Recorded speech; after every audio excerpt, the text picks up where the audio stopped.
ായ നേതാക്കളെ, സഹോദരി സഹോദരന്മാരെ, അൻവർ കണ്ട ഒരൊറ്റ കുഴപ്പം മാത്രമേ ഉള്ളൂ. അതെന്താണെന്നറിയോ? കള്ളക്കടത്ത് പൊന്നുകടത്തുകാരെ പിടിക്കണ്ടേ?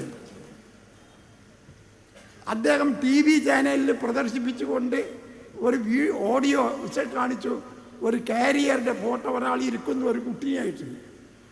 കാരിയറെ കയ്യിൽ നിന്ന് പോലീസ് പണ്ടം പിടിച്ചുകൊണ്ടേയി, ആ സ്വർണം പിടിച്ചുകൊണ്ടേയി, തിരിച്ചു കൊടുത്തില്ല എന്നാണ് പറയുന്നത്. അപ്പം കാരിയർക്ക് തിരിച്ചു കൊടുക്കണമെന്നാണോ അൻവറിൻ്റെ വാദം? കൊണ്ടുവന്ന കള്ളന് തിരിച്ചു കൊടുത്താൽ അത് പിന്നെ അൻവറിൻ്റെ വീട്ടിലെത്തും എന്നല്ലേ എൻ്റെ അർത്ഥം?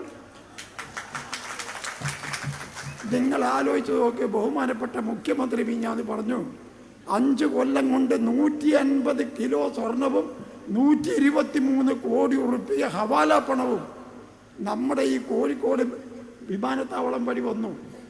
കോഴിക്കോട് എന്ന് പേര് മാത്രമുള്ള വിമാനത്താവളം മലപ്പുറത്താണ്. അതുകൊണ്ട് മലപ്പുറത്താണ് ഈ കള്ളന്മാർ ഇത് പറഞ്ഞു പോയി. അപ്പുറത്തിന് ഈ കയറി ചാടി. മലപ്പുറം എന്ന് പറഞ്ഞാൽ ഇവൻ്റെ മൂത്താപ്പാൻ്റെ സമ്പത്താണോ മലപ്പുറം? മലപ്പുറം തന്നെ ജില്ല ഉണ്ടാക്കിയത് EMS ഇപ്പോൾ സഖാവ് പറഞ്ഞ് ഞങ്ങൾ കേട്ടില്ലേ? മലപ്പുറം എന്ന് പറയുമ്പോഴത്തേന് ഇവർക്ക് എന്തോ പറ്റിയ മാതിരി, ഇവരെ തറവാട്ട് സ്വത്തിൻ്റെ മാതിരി. അപ്പം അതിൽ തന്നെ ഉണ്ടാകുന്ന ആ വികാരം നമുക്ക് സ്വീകരിക്കാൻ പറ്റുമോ? കോഴിക്കോട് വിമാനത്താവളം മലപ്പുറത്താണ്, മലപ്പുറം ജില്ലയിലാണ്.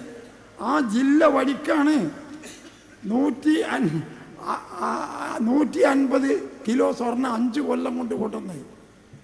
ഇന്നലെ ഒരാൾ സ്വർണം കട്ടുകിടത്തി കൊണ്ടുവന്നിട്ടുള്ള അതിൻ്റെ ഫോട്ടോ എൻ്റെ മൊബൈലിലുണ്ട്. ഞാൻ ഇപ്പോൾ ചിത്രീകരിച്ച് കാണിച്ചു തരാൻ മടിക്കിടന്നില്ല. 60 ലക്ഷം ഉറുപ്പിക വില വരുന്ന 1677 ഗ്രാം സ്വർണമാണ് കട്ടുകടത്തിയത്. ആരാണ് കടത്തിയതെന്നറിയോ?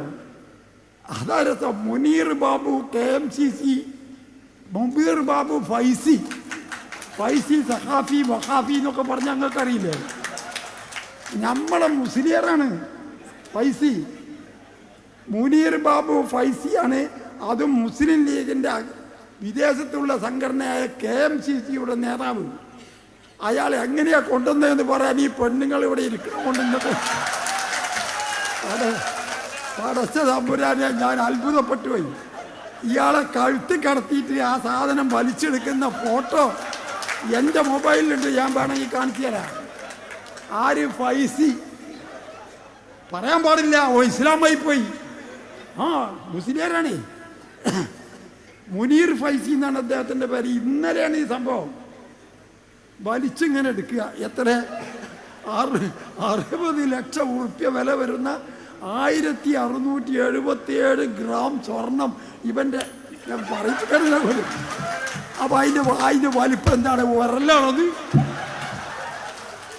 ഈ മാതിരി കള്ളന്മാരെ പിടിച്ചു പോലീസ് എന്നുള്ളതാണ് കുറ്റം. നമ്മൾ അൻവർ പറയാണ്, 40ഓളം യുവാക്കളെ MDM എന്ന് പറയുന്ന മരുന്ന്, വികാരമുണ്ടാക്കുന്ന മരുന്ന് കട്ടുകൊണ്ട കുട്ടികളെ പിടിച്ചു. മരുന്ന് കൊണ്ട് തന്നെ പിടിക്കണ്ടേ? ഏത് മരുന്ന്? കള്ളിന് പകരം ഉപയോഗിക്കുന്ന മരുന്നാണ് കൊണ്ട് തന്നെ MDM. അത് പിടിച്ചത് തെറ്റായിപ്പോയി എന്നാണ് പറയുന്നത്. അപ്പം ഇതൊന്നും ഞാൻ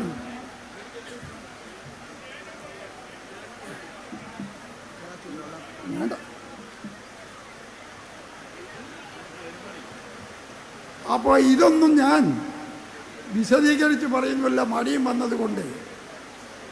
അത്ഭുതകരമായ ഒരു സംഭവമാണിത്.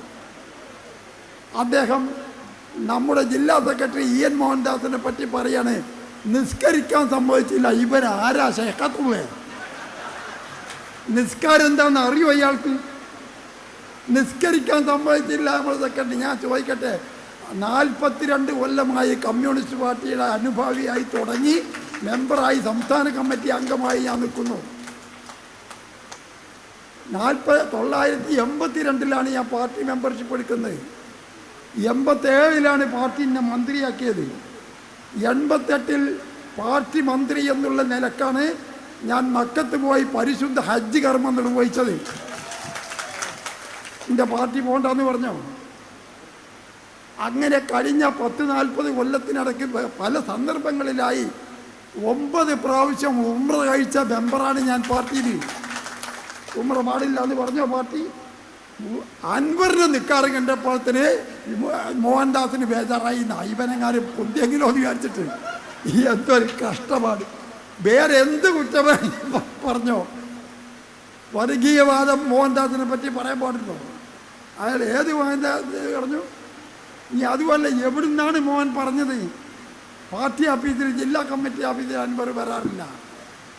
പിന്നെ ഇവ നിസ്കരിക്കാൻ പറഞ്ഞ പള്ളിയിൽ മോഹൻദാസ് കയറിയിട്ടാണോ പറയുന്നത്? പള്ളിയിൽ അല്ലാഹു ഒക്കെ പറഞ്ഞു വേണ്ട നിസ്കരിക്കണ്ട മോഹൻദാസ്.